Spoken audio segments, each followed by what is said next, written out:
Well, hi, it's Wes, and today I want to talk to you about this, the Aputure Lightdome Mini 2.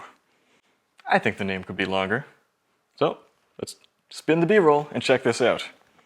The Lightdome Mini 2 is an evolution from, obviously, the original Lightdome Mini.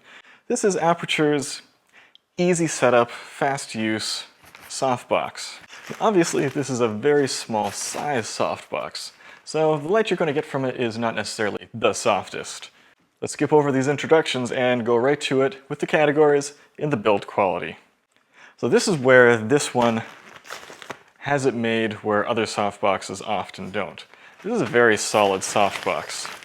Once you get it all the way open, there's a lot of tension on these arms, and it holds its shape really well. If you have this in the breeze, which I have in the past, you can see these pictures here on the bridge. I had to have this locked down pretty well. This inspires confidence. It's not going anywhere. And the metal back on the neck here is surprisingly heavy, surprisingly thick. And the tabs holding it together here are very rigid. They're not going anywhere. Additionally, it comes with, as is usually the case with Aputure devices, a totally over-the-top carry case, which you can keep pretty much anything in. It's padded, which is probably entirely unnecessary, because I don't expect this to break anyway. The only niggle I have with this, in the build quality, is the internal reflector here. The strings coming out of this stuff is really cheaply done, which in most softboxes I wouldn't notice, but everything else in this seems so robust that it kind of stands out to me. So anyway, the build quality, you can't doubt it, it's a 9 out of 10. This thing is solid. I have some dents in my floor from dropping it. And we'll get back to that more later. Light quality, that's what matters here, isn't it? And so I took this out, did some portraiture. It's tough to rate a small softbox based on the light quality. I have been using this for quite a while. You've seen it behind me in my videos. I've been sitting on this way too long, honestly. Sorry about that. And for its size, the light quality is really good. Why is that? Well, you have an internal reflector that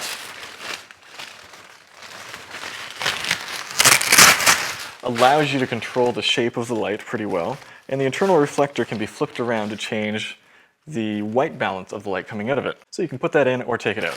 And you have the front diffuser, and you also have the option of putting on the egg crate grid to make it a more directional light. And when you use the bounce on the inside and the grid, it is extremely directional.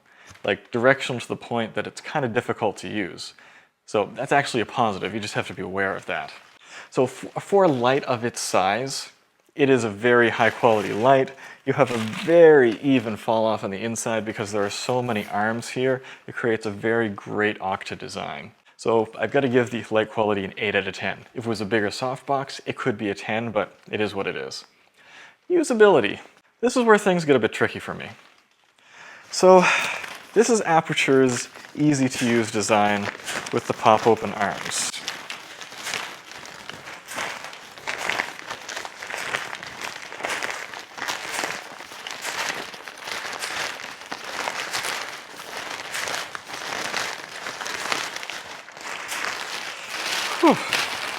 So that's all the arms.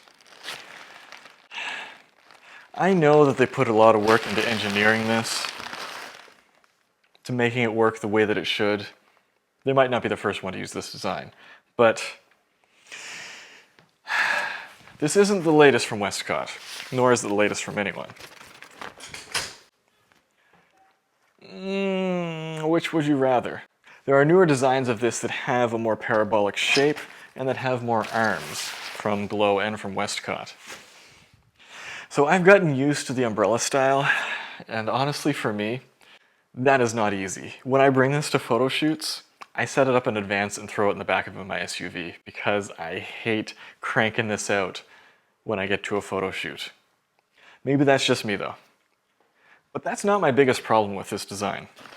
My biggest problem is the tabs that hold it into the Bones mount, interestingly enough. So I said that this is very sturdy, and it is. It's very heavy. Now if you look at the shape of the tabs on this Bowens mount, not only are they not rounded on the top like a lot of softboxes are, it actually expands at the top. Now, while I'm sure that that probably helps hold it in, helps it from falling out of the Bowens mount, I've never had something fall out of a Bowens mount. So I don't know if this is just a cheap design or by design they wanted this to be very rigid, but oh my goodness, this drives me crazy. Why is that? Well, I've got an S2 bracket here. Now, if I'm going to use this bracket, and say I already have the softbox popped open, even if I don't, you put it in, and you turn it. You put it in, and you turn it. Now this isn't just my S2 bracket, it's my Godox LED lights, it's my strobes. You can't just put it in and crack it on. You have to, because of the way that it's shaped, actually pull on the detention bar, and then it will let you turn it to get it in. Then you pull on the bar again to get it back out. So when you have the softbox open, it essentially requires 3 hands to get this snapped on. I know, maybe you don't have a problem with it, but this has driven me nuts.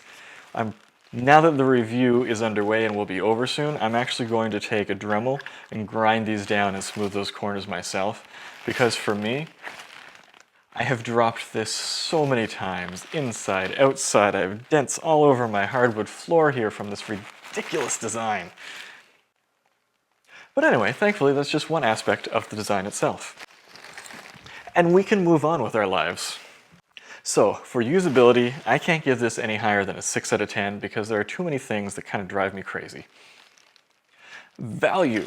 Now, Aputure with their softboxes aren't known for being a value price contender for the most part.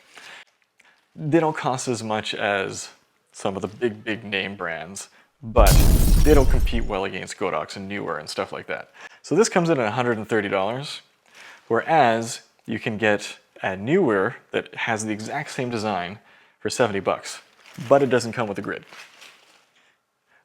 which can be surprisingly hard to do. If you get a Westcott softbox that doesn't come with a grid, they will charge you as much as the softbox for the grid much of the time. Come on, Westcott. That's ridiculous. And then you have the Godox umbrella style, like that pops open real easy, 80 bucks. Comes with a grid. There is a Photix Easy Up that comes with a grid, 60 bucks. And there is the Glow Easy Octa that has a really nice well-rounded design, 60 bucks. So this is not the value price contender. What this does have that the others do not is a gel holder that you mount on the inside of the light that if you have regular plain Jane light gels, you can snap them in there, make this any color that you want. That is a fantastic design that pretty much no one else offers, because Bowens size lights are really hard to gel. A lot of the time you just gotta end up with going with some sort of an LED setup. So, although this does offer a little bit that some others don't, and it's well built, it is not the value leader. It's a 5 out of 10. So this gives us a total of 28 out of 40. What does that mean? Well, that's not a huge score for me. It's not terrible either, but honestly, for me, this is probably not the softbox for me. I am way too impatient, I think. That's just me. Most photographers, I think, are more considered than I am, but when I show up for a photo shoot, I'm usually ready to go within about a minute and a half.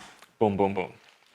I think that probably comes from the fact that I'm a wedding photographer primarily, or that's where I started, and I'm used to having to do things just in an instant, in the nick of time. But you've seen this. If you like it, let me know. Let me know what you think about it all together down in the comments. I'll get back to you there. If you want one of these, I've got links down in the description. If you don't, whatever. So, until next time, go take some well-lit photos.